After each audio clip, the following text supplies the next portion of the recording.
ठीक, vitamin M में हम विटामिन एम में के अंदर हम लोग को 2 पैराग्राफ मात्र पढ़ना है। 2 पैराग्राफ, कोई ज्यादा काम आज नहीं करना है। आप लोग अपनी कॉपी जाकर के अपडेट कर लीजिएगा। किसी भी तरह की कोई लापरवाही न करें, उस कंडीशन में आपके साथ बुरा व्यवहार किया जा सकता है। ध्यान रखें, विटामिन एम चैप्टर का नाम है विटामिन एम। विटामिन एम सबसे पहले किस चीज को यहाँ पे विटामिन एम कहा गया है ये लिख लेते हैं। जहां पे चैप्टर का नाम है वहां लिखिए। विटामिन एम का मतलब है एक इमेजिनरी मेडिसिन जिससे कि मेमोरी को ठीक किया जा सकता है। विटामिन एम जो है कहने का मतलब है कि इमेजिनरी मेडिसिन, रियलिटी में ऐसा कोई मेडिसिन एग्जिस्ट करता नहीं है, लेकिन एक मान लिया गया, एक कल्पना किया गया मेडिसिन है जिसके हेल्प से क्या होता है, मेमोरी में सुधार आता है। ठीक, जैसे जैसे आपकी एज बढ़ती है वैसे वैसे आपके याददाश्त यानी कि याद रखने की क्षमता धीरे धीरे कम होती जाती है। ठीक है, तो यहाँ एक विटामिन एम नाम का इमेजिनरी मेडिसिन के बारे में इस चैप्टर में बताया जा रहा है, जिसको यूज करने के बाद जो राइटर के दादाजी हैं, राइटर चाहता है कि उनका मेमोरी में थोड़ा सा विकास हो सके। ठीक है, याद रखिएगा। चलिए आप लोग किताब पे नजर डालिए। किताब में आपको क्या नजर आएगा? सबसे पहले ही सीन में आपको नजर आएगा कि एक चेयर लगा हुआ है। ठीक है, और उस चेयर पे दादाजी बैठे हुए हैं। ठीक, ये चैप्टर जो है ये दादाजी का जो होता है वो कौन है? राइटर। वही राइटर अपने दादाजी के बारे में ये पूरा चैप्टर लिखता है, अपने दादाजी के बारे में बता रहा है। क्या बता रहा है? सुनने का समय आ गया है। आइए पहला पैराग्राफ पढ़ते हैं किताब से। लिखा है, I wish, said Ravi's mother, hurriedly putting some green, red and orange tablet in the saucer. ठीक है, रवि की मदर जो है एक सॉसर के अंदर, सॉसर आप देख सकते हैं दादाजी में जहां बैठे हुए हैं वहां पे क्या रखा हुआ है? एक कप रखा हुआ है। ठीक, लेकिन सॉसर जो है वो कप को नहीं कहते। ठीक है, कप को नीचे से होल्ड करने के लिए जो प्याली होता है उसको सॉसर कहा जाता है। तो सॉसर को यहाँ प्लेट लिखा जा सकता है। दूसरे लाइन में एक मीनिंग मिलेगा आपको सॉसर, उसके सामने आप प्लेट लिख दीजिए।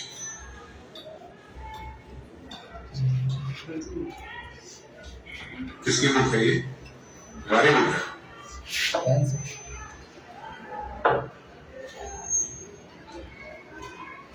ठीक, इसमें एक पहले लाइन में एक वर्ड मिलेगा हरीडली। हरीडली मतलब होता है क्विकली, जल्दी से। हरीडली मतलब क्विकली, जल्दी से। हरीडली मतलब क्विकली, जल्दी से उसको लिखना है। हड़बड़ी में लिख सकते, लिख दो हड़बड़ी में।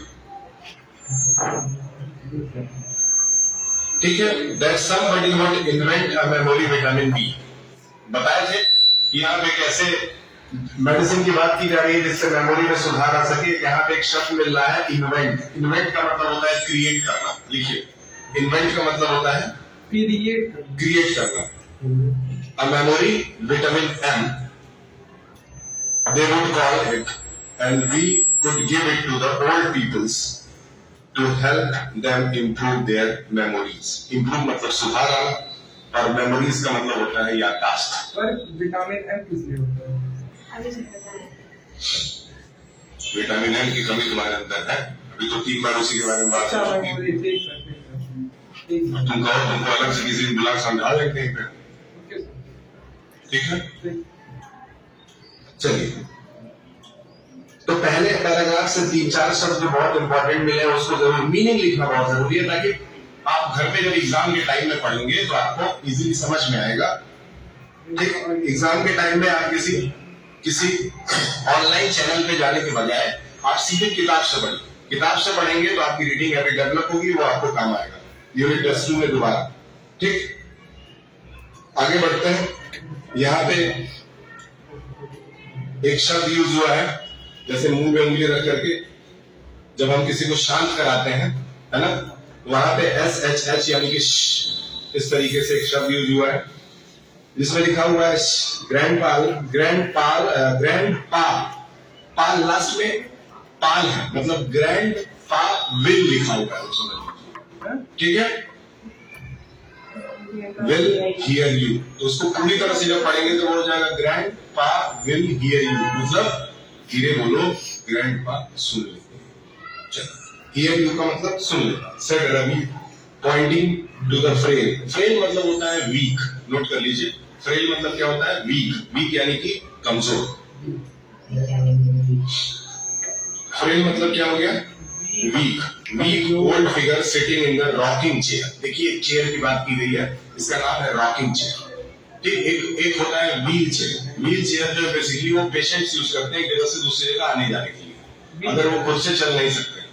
लेकिन ये जो है रॉकिंग चेयर, ये उन लोगों के लिए है जो आराम से चल फिर पाते हैं और थोड़ा सा रेस्ट करने के लिए ये इस तरह के चेयर्स का यूज करते हैं। जो रॉकिंग चेयर जो है वो आगे की तरफ पीछे की तरफ झुकता रहता है, लेकिन नीचे जो इसमें राउंड शेप की लकड़ी लगी हुई है उसकी वजह से ये आगे पीछे होता रहता है। थोड़ा सा रिलैक्स करने के लिए इसका इस्तेमाल किया जाता है। गार्डन में लोग बैठ करके चाय वाय पी रहे हैं, आगे old figure sitting in the rocking chair, holding मतलब पकड़ना, द न्यूज़पेपर इंचेस। इंचेस का मतलब क्या होता है? कोने मेजरमेंट है। इंचेस का मतलब होता है यूनिट ऑफ लेंथ। ठीक है, लेंथ को नापने की यूनिट जो होती है वो इंच होती है। ठीक, from his nose to read it. Don't worry, I doubt whether grandpa can hear me. Doubt मतलब क्या होता है? डाउट मतलब होता है अनसर्टेन, जो पहले से तय ना हो। तो यहाँ बात हो रही है कि डोंट वरी आई डाउट, मुझे डाउट है। किस बात का डाउट है? कि हो सकता है ग्रैंडपा तक मेरी आवाज ना पहुंचे, तो वो ना सुन रहे। आगे निकलते। He doesn't hear too well, वो अच्छे से सुन भी नहीं पाते हैं क्योंकि थोड़े से बूढ़े हो गए हैं। और see too well, ना ही अच्छे से देख पाते हैं और ना ही याद रख पाते हैं चीजों को। इसमें एक शब्द है रिमेंबर, उस पर लिखिए याद रख। रिमेंबर नाम का एक शब्द है जिसका मतलब होता है याद रखना। याद रखिएगा। Remember to well these days. I am glad, glad मतलब होता है हैप्पी, ग्लैड मतलब खुश होना, लिख लीजिए। I am glad that your holiday have started from today. Now you can look after him. Last month was she stopped and shuddered at the memory. Shuddered का मतलब क्या होता है? Fear. एक तरह से fear या tremble करना। ठीक है, हम उसको कई तरीके से बोल सकते हैं। ठीक ठीक, तो क्या क्या? Last month was she stop and shuddered at the memory. It was only last month that Ravi's grandpa had come to live with them because he was getting too old to live on his own. ठीक है, रवि के grandpa जो है काफी बूढ़े हो गए और कुछ ही दिन पहले से, मतलब लास्ट मंथ यानी पिछले महीने से ही इनके साथ रहने के लिए रवि के घर पे आए। ठीक, उसके पहले ये अपने गांव रहते होंगे, आपने घर पे रहते। It had been a difficult month with grandpa having to be admitted. Admitted मतलब admit मतलब भर्ती करना। लिखिए, admit मतलब होता है भर्ती करना।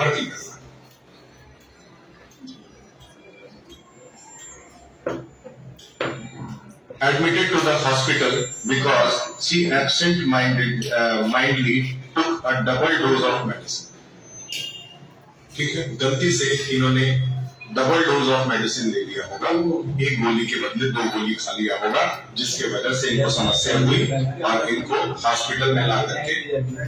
ठीक है, एब्सेंट माइंडली का मतलब होगा फॉरगेटफुली, यानी कि भूल।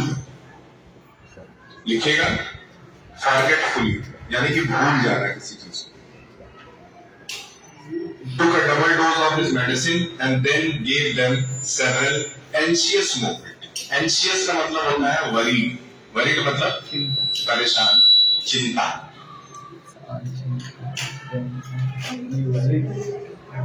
Anxious का मतलब क्या लिखेंगे?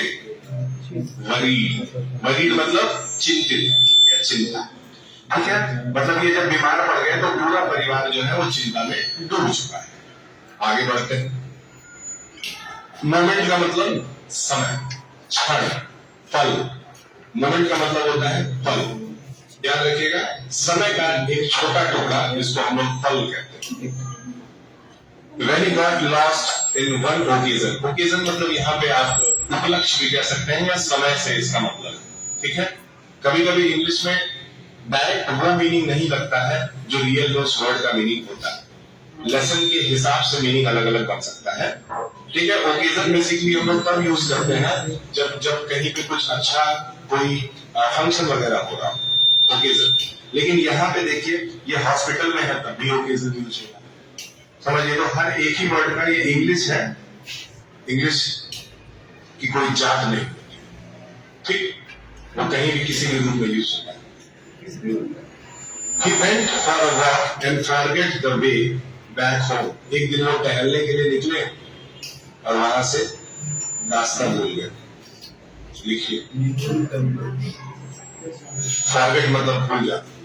Grandpa had got very upset when his daughter, यानी कि रवि's mother, insisted that he shouldn't go out alone again. जब वो घर जाकर के रास्ता भूल गया, उसके बाद उनको बाहर जाने से रवि की माता जी ने मना कर कि आप इसके बाद बाहर नहीं जाओ। इस बात से इंसिस्टेड का मतलब होता है एक तरह से आदेश देना या एडवाइस देना भी लिख सकते हैं। यहाँ पे इंसिस्टेड का मतलब सलाह देना भी लिख सकते हैं। हाँ, आपको जो अच्छा लगे आप लिखिए, मतलब सेंस वही, ठीक है। तो उनको सलाह मिली कि आप अब बाहर नहीं जाएंगे। उसके बाद ये बहुत ज्यादा दुखी हो जाते हैं। आगे देखते हैं।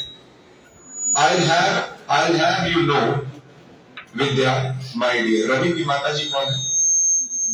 रवि की माता जी का नाम इस चैप्टर में जो है वो क्या दिया है? विद्या। My dear, he had told his daughter with a trace of firmness that had been a natural part of his job as a lawyer।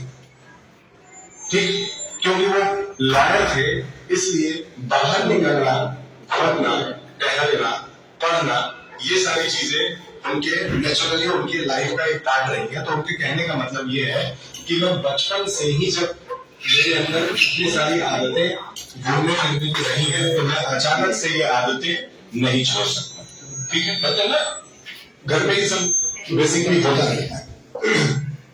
तो भैया ये चीज समझ में आ गया कि ग्रैंडपा क्या थे? लॉयर। याद रखिएगा, आगे बढ़ते हैं। That I have been looking after myself for the better part of my 75 years। As क्या है इनकी? 75। याद रखिएगा, After your mother died 10 years ago। और इनकी जो वाइफ है, दादाजी की वाइफ जो है, उनका डेथ कब हुआ है? 10 साल पहले। आगे निकलते हैं। I took over her duties as well as have been cooking, shopping and keeping house too। जब से दादी का डेथ हुआ है तो दादी की भी जो रिस्पॉन्सिबिलिटीज थी, जैसे खाना बनाना, साफ सफाई करना, घर को मेंटेन रखना, ये सारी जिम्मेदारियां जो है, बाहर जाके सब्जी वगैरह खरीद के लाना, ये सारी जिम्मेदारियां किसने उठा ली? दादाजी ने उठा ली। मतलब दादाजी बहुत काम करते हैं, अब अचानक से इनको काम करने से रोका जा रहा है, ठीक। First you forced me to come and live with you in the poky little flat। अब यहाँ पे पोकी शब्द का मतलब छोटा है, और ना जैसे शहरों के घर बहुत छोटे होते हैं, क्या होते हैं? याद रहेगा? In this horrible मतलब डरावना, horrible crowded city। crowded मतलब जहाँ पे बहुत ज्यादा आबादी, भीड़ भाड़ वाली आबादी। And then you think you have the right to forbid me। forbid मतलब रोकना, याद रखिएगा, forbidden यहाँ पे यूज हो रहा है इस शब्द का। Me to go out on my own, और तुम मुझे रोक रही हो। पहले तो तुमने मुझे बुला लिया और अब मुझे रोका जा रहा है कि मैं अपने मन से कोई काम न करूं। अब यहाँ पे आपको एक शब्द मिलेगा बस्सल नाम का। Grandpa hated the noise and bustle of city life। जो लोग गांव से आते हैं, गांव के रहने वाले होते हैं, वो कभी भी शहर को पसंद नहीं करते। उसका रीजन क्या है? खास करके दादाजी और दादी जी लोग अगर 2-4 दिन के लिए शहर में आपके घर आ भी जाते हैं तो फिर वो क्या चाहते हैं? जल्दी से उनको गांव जाने का दोबारा मौका मिल जाए। रीजन क्या होता है? रीजन ये होता है कि वो यहाँ की क्राउडेड लाइफ में एडजस्ट अपने आप को नहीं कर पाते। ठीक है। लेकिन जो लोग लोकली यहाँ पे रह रहे हैं, वो 4 दिन अगर गांव जाके रहे तो वो वहां पे उनको अच्छा फील नहीं होता। वो चाहते हैं कि शहर अच्छा था, क्योंकि हमें हर तरह की फैसिलिटी मिल रही थी वाईफाई के साथ। आगे बढ़ते, ठीक।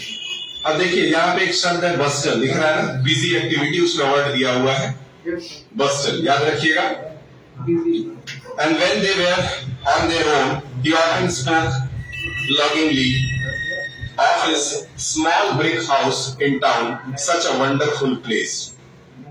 एक तो तुम लोग का घर जो है इतना छोटा सा है, और ऊपर से तुम लोग अपने घर की इतनी तारीफ करते हो। शहर में जब आदमी खुद से घर बनवाता है तो वो छोटा सा ही रहता है, लेकिन उसकी बहुत लोग इज्जत करते हैं, क्योंकि वो खुद के मेहनत से बनाया गया रहता है। गांव का जो घर रहता है वो पूर्वजों का बनाया गया रहता है, ठीक है। आपके गांव का जो घर होगा, हो सकता है आपके पैदा होने से पहले बन चुका हो, सही है। लेकिन जो आपके शहर का घर होगा, वो हो सकता है कि आपके सामने बना या आपके बचपन में बना, है ना। तो जो चीज हमारे सामने जिसका निर्माण होता है, उसकी इज्जत हम ज्यादा करते हैं किसी पुराने वस्तु के सामने, ठीक। यहां तक आप रोक सकते हैं और आप फिर जा सकते हैं। कल याद रखिएगा, कल कॉपी चेकिंग होगी, इसमें किसी भी तरह की कोई लापरवाही आप ना करें।